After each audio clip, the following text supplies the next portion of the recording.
Hi friends, welcome back to my YouTube channel. ಇವತ್ತಿನ ನನ್ನ ರೆಸಿಪಿಲಿ ಗಣಕೆ ಸೊಪ್ಪಿನ ಮಸೊಪ್ಪು ಮಾಡ್ತಾಯಿದ್ದೀನಿ. ಹೇಗೆ ಮಾಡ್ತೀನಿ ಅಂತ ಸಿಂಪಲಾಗಿ ತೋರಿಸ್ತೀನಿ ನೋಡಿ. ಟೊಮೆಟೊ, ಗಣಕೆ ಸೊಪ್ಪು ತೊಗೊಂಡಿದ್ದೀನಿ. ಟೊಮೆಟೊ, ಈರುಳ್ಳಿ, ತೆಂಗಿನಕಾಯಿ, ಬೇಳೆ ಮತ್ತು ಮೆಣಸಿನ್ಕಾಯಿ ಇದೆ. ಇಲ್ಲಿ ಮೂರೇ ಮೆಣಸಿನ್ಕಾಯಿ ತೊಗೊಂಡಿದ್ದೀನಿ. ಎಲ್ಲ ಹಾಕ್ಬಿಟ್ಟಿದ್ದೀನಿ. ಗಣಕೆ ಸೊಪ್ಪು, ಟೊಮೆಟೊ ಹಣ್ಣು, ಈರುಳ್ಳಿ, ಬೆಳ್ಳುಳ್ಳಿ, ಮೆಣಸಿನ್ಕಾಯಿ ಮತ್ತು ಬೇಳೆ, ನೀರು ಹಾಕಿ ಸ್ವಲ್ಪ ಲಾಸ್ಟಲ್ಲಿ ಎಣ್ಣೆ ಬಿಡ್ತೀನಿ. ಎಣ್ಣೆ ಬಿಟ್ಟು ಆಯಿತು ಫ್ರೆಂಡ್ಸ್. ಕುಕ್ಕರ್ ವಿಷಲ್ ಮುಚ್ಚುತ್ತಾ ಇದ್ದೀನಿ. ಮುಚ್ಚಿಬಿಟ್ಟು 3 ವಿಷಲ್ ಕೂಗಿಸ್ಕೊತೀನಿ. ಇದನ್ನು 3 ವಿಷಲ್ ಕೂಗಿಸ್ಕೊಂಡಾದ್ಮೇಲೆ ಕೂಗ್ತು ಅದನ್ನು ಇವಾಗ ತೆಗೆದುಬಿಡ್ತೀನಿ. ಓಪನ್ ಮಾಡ್ತೀನಿ. ಸ್ವಲ್ಪ ವಿಷಲ್ ಹೋಗಿ ಬಿಡ್ತೀನಿ. ಬಿಟ್ಟ ಮೇಲೆ ಓಪನ್ ಮಾಡ್ತೀನಿ. ಈ ಸಾಂಬಾರು ಸೂಪರಾಗಿರುತ್ತೆ ಫ್ರೆಂಡ್ಸ್. ವಿಷಲ್ ಓಪನ್ ಮಾಡಿ ಈಗ ಆರಾಕ್ಬಿಡ್ತೀನಿ. ಸ್ವಲ್ಪ ಆರಿದ ಮೇಲೆ ರುಬ್ಕೋಬೇಕು. ಇದನ್ನು ಆರೋದಕ್ಕಿಂತ ಫಸ್ಟೇ ರುಬ್ಕೊಂಡ್ರೆ ಅದು ಎಲ್ಲ ಸಿಡಿದ್ಬಿಡುತ್ತೆ. ನೋಡಿ, ಈ ಥರ ಬೆಂದಿದೆ. ಸೂಪರಾಗಿರುತ್ತೆ ಸಾಂಬಾರು. ಕಹಿ ಅಂತಾರೆ, ಕಹಿ ಅಂತ ತಿನ್ನಲ್ಲ ಒಬ್ಬೊಬ್ಬರು. ಏನೂ ಇರೋಲ್ಲ ಫ್ರೆಂಡ್ಸ್. ವಾರಕ್ಕೊಂದು ಸಲನೋ 2 ಸಲ ಸಿಕ್ಕಿದಾಗ, ಯಾವಾಗ ಗಣಕೆ ಸೊಪ್ಪು ಅಕ್ಕಪಕ್ಕದಲ್ಲಿ ಎಲ್ಲಾದರೂ ಸಿಗುತ್ತೆ, ಮಾರೋವಾಗಲೋ ನಿಮ್ಮ ಕಣ್ಣಿಗೆಲ್ಲಾದರೂ ಬಿದ್ದರೆ ಒಂದು ಟೈಮ್ ತಿಂದರೆ ಏನಾಗಲ್ಲ. ತಗೊಂಬಂದು ಈ ಥರ ಮಾಡಿಕೊಂಡು ಊಟ ಮಾಡಿ, ಚೆನ್ನಾಗಿರುತ್ತೆ, ಏನಾಗಲ್ಲ. ಕೆಮ್ಮಿಗೆ ತುಂಬ ಒಳ್ಳೆಯದಿದು. ತೆಂಗಿನಕಾಯಿ ಹಾಯ್ಕೋತಾ ಇದ್ದೀನಿ ಫ್ರೆಂಡ್ಸ್. ತೆಂಗಿನಕಾಯಿ ಹಾಯ್ಕೊಂಡು ಆಮೇಲೆ ಬೇಯಿಸಿರೋದು ಸೊಪ್ಪು, ಬೇಳೆ ಬೇಯಿಸಿರೋದು ತಣ್ಣಗಾಗಿದೆ. ಅದಕ್ಕೆ ಮೆಣಸಿನ್ಕಾಯಿ, ಟೊಮೊಟೊ ಹಣ್ಣು ಮತ್ತು 1-2 ಈರುಳ್ಳಿ ಇದರೊಳಗಡೆ ಹಾಕ್ಕೊಂಡು ಅದಕ್ಕೆ 1 ಸ್ಪೂನು ಸಾಂಬಾರು ಪೌಡ್ರ್ ಹಾಕ್ಕೊಂಡು ಫಸ್ಟ್ ಅದನ್ನು ರುಬ್ಕೋತೀನಿ. ಮೆಣಸಿನ್ಕಾಯಿ ಎಲ್ಲ ಒಂದು ಸ್ವಲ್ಪ ನುಣ್ಣಗಾಗೋ ಥರ, ಅದೆಲ್ಲ ದಪ್ಪ ಥರ ರುಬ್ಕೊಂಡ್ರೆ ಬೀಜ ಹಂಗೆ ಇರುತ್ತೆ ಅಂದ್ಬಿಟ್ಟು ಅದನ್ನು ರುಬ್ಕೊಂಬಿಡ್ತೀನಿ ಫಸ್ಟ್ ಒಂದು ಸಲ ನಾನು. ಅದನ್ನು ಸ್ವಲ್ಪ ನುಣ್ಣಗಾದ್ಮೇಲೆ ಸೊಪ್ಪು ಬೇಳೆ ಹಾಕ್ಕೋತೀನಿ. ಸೊಪ್ಪು ಬೇಳೆ ಇದರೊಳಗೆ 1 ಸ್ಪೂನು ಸಾಂಬಾರು ಪೌಡ್ರ್ ಹಾಕ್ಕೋತೀನಿ ನಾನು. ಅದಕ್ಕೆ 3 ಮೆಣಸಿನ್ಕಾಯಿ ಹಾಕಿದ್ದು ನಾನು. ಸಾಕು. ಸಾಂಬಾರು ಪೌಡ್ರ್ ಹಾಕ್ಕೊಂಡು ರುಬ್ಬಿಡೋದು.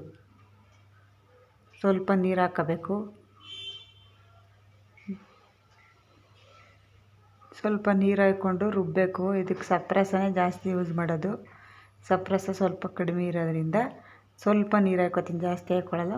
ಸ್ವಲ್ಪ 4 ಟೇಬಲ್ ಸ್ಪೂನಷ್ಟು ನೀರು ಹಾಕ್ಕೋತೀನಿ. ಈ ಥರ ಆಗೈತಿದು. ಅದಕ್ಕೆ 4 ಟೇಬಲ್ ಸ್ಪೂನ್ ನೀರು ಹಾಕ್ಕೋತೀನಿ. ರುಬ್ತೀನಿ ನೋಡಿ, ಈ ಥರ ಆಗಿದೆ. ಇವಾಗ ಸೊಪ್ಪು, ಬೇಯಿಸಿರೋ ಸೊಪ್ಪು ಬೇಳೆ ಹಾಕ್ಕೋತೀನಿ. ಸೊಪ್ಪು ಬೇಳೆ ಹಾಕ್ಕೊಂಡು ಒಂದು 3 ಗ್ರೈಂಡಿಂಗ್ ಅನ್ನಬೇಕು. ಜಾಸ್ತಿ ನುಣ್ಣಗೆ ಮಾಡ್ಕೋಬಾರ್ದು. ಇದನ್ನು ಜಾಸ್ತಿ ನುಣ್ಣಗೆ ಮಾಡಿಕೊಂಡ್ರೆ ಚೆನ್ನಾಗಿರಲ್ಲ ಫ್ರೆಂಡ್ಸ್. ಒಂದು 3 ಗ್ರೈಂಡಿಂಗ್ ಅನ್ಕೊತೀನಿ. ಆಯಿತು. ರುಬ್ಕೊಂಡು ಈ ಥರ ರುಬ್ಕೊಂಡಿದ್ದೀನಿ. ಇದು ಸಾಂಬಾರು. ಅದು ಇನ್ನೊಂದು ಗ್ರೈಂಡ್ ರುಬ್ಕೋಬೇಕು, ಗಟ್ಟಿಯಾಗಿದೆ ಅಂತ ಸ್ವಲ್ಪ.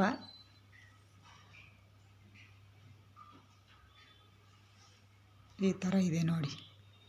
ಈಗ ಒಗ್ಗರಣೆ ಹಾಕ್ಕೊಳ್ಳೋಕ್ಕೆ ಕುಕ್ಕರ್ ಇಟ್ಕೊಂಡಿದ್ದೀನಿ.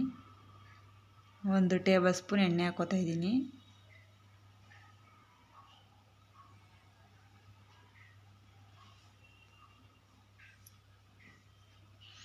ಅದಕ್ಕೆ ಸ್ವಲ್ಪ ಜೀರಿಗೆ, ಸಾಸಿವೆ 2 ಹಾಕ್ಕೊಂಡಿದ್ದೀನಿ. 1 ಒಣಮೆಣ್ಸಿನ್ಕಾಯಿ ಮುರಿದು ಹಾಕ್ತಾಯಿದ್ದೀನಿ ಫ್ರೆಂಡ್ಸ್.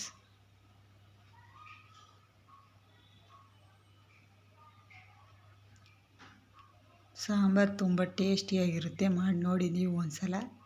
ಮತ್ತು ಕರಿಬೇವಿನ ಸೊಪ್ಪು ಹಾಕ್ಕೊಂಡೆ.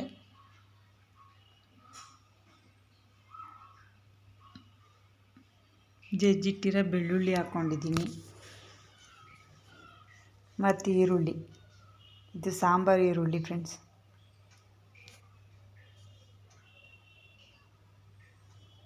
ಇದನ್ನು ಚೆನ್ನಾಗಿ ಫ್ರೈ ಮಾಡ್ತೀನಿ. ಇದಕ್ಕೆ ಸ್ವಲ್ಪ ರುಬ್ಬಿರೋದನ್ನ ಹಾಕ್ಕೊಂಡು ಫ್ರೈ ಮಾಡಿದ್ರೆ ಟೇಸ್ಟ್ ಚೆನ್ನಾಗಿ ಬರುತ್ತೆ. ಸ್ಮೆಲ್ಲು ಗಮಲ ಎಲ್ಲ. ಅದಕ್ಕೆ ರುಬ್ಬಿರೋದನ್ನ ಸ್ವಲ್ಪ ಹಾಕ್ಕೊಂಡು ಫ್ರೈ ಮಾಡ್ತಾಯಿದ್ದೀನಿ. ಸ್ವಲ್ಪ ಉಪ್ಪು ಹಾಕ್ಕೊಂಡೆ. ಇವಾಗ ನಾನು ಒಗ್ಗರಣೆಗೆ ಸ್ವಲ್ಪ ಉಪ್ಪು ಹಾಕ್ಕೊಂಡ್ರೆ ಚೆನ್ನಾಗಿರುತ್ತೆ. ಅದಕ್ಕೆ ಉಪ್ಪು ಹಾಕ್ಕೊಂಡೆ. ಉಪ್ಪು ಹಾಕ್ಕೊಂಡು ಚೆನ್ನಾಗಿ ಫ್ರೈ ಮಾಡಿಬಿಟ್ಟು ಇದಕ್ಕೆ ಆಮೇಲೆ ರುಬ್ಬಿರೋದನ್ನು ಬಿಟ್ಕೋತೀನಿ. ಇದರೊಳಗಡೆ ಉಯ್ಕೋತೀನಿ ಫ್ರೆಂಡ್ಸ್.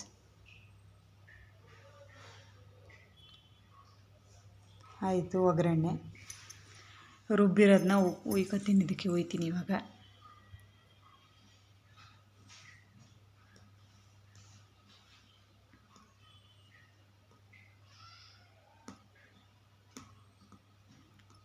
ಇದನ್ನು ಉಯ್ದಾದ್ಮೇಲೆ ಅದು ತೊಳೆದಿರೋದು ಕುಕ್ಕರಲ್ಲಿ ಇತ್ತು, ಜಾರಲ್ಲಿರೋದಕ್ಕೆ ನೀರು ಹಾಕ್ಕೊಂಡು ಸ್ವಲ್ಪ ಚೆನ್ನಾಗಿ ಅಳ್ಳಾಡಿಸಿ ಉಯ್ತೀನಿ ಅದಕ್ಕೆಲ್ಲ ನೀಟಾಗಿ.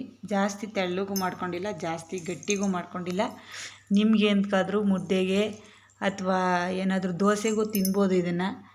ನಿಮಗೆ ಹೆಂಗೆ ಬೇಕು, ಗಟ್ಟಿ ಬೇಕು ಅಂದರೆ ಗಟ್ಟಿ ಮಾಡ್ಕೊಬೋದು, ತೆಳ್ಳಗೆ ಬೇಕು ಅಂದರೆ ತೆಳ್ಳಗೆ ಮಾಡ್ಕೊಬೋದು.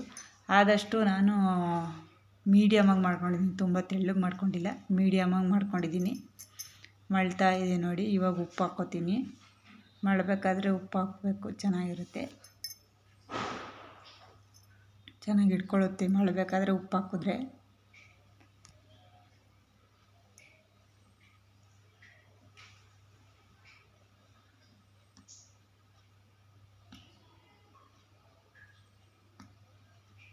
ಚೆನ್ನಾಗಿ ಮಳ್ಳಿದೆ ಫ್ರೆಂಡ್ಸ್, ಚೆನ್ನಾಗಿ ಕುದ್ದಿದೆ. ಇಷ್ಟು ಕುದ್ರೆ ಸಾಕು, ಸಾಂಬಾರು ರೆಡಿಯಾಗುತ್ತೆ. ಸೂಪರ್ ಟೇಸ್ಟಿಯಾದ ಸಾಂಬಾರು. ಈ ವಿಡಿಯೋ ನೋಡಿ ಇಷ್ಟ ಆದರೆ ಲೈಕ್ ಮಾಡಿ, ಶೇರ್ ಮಾಡಿ, ಸಬ್ಸ್ಕ್ರೈಬ್ ಮಾಡ್ಕೊಳ್ಳಿ ಫ್ರೆಂಡ್ಸ್.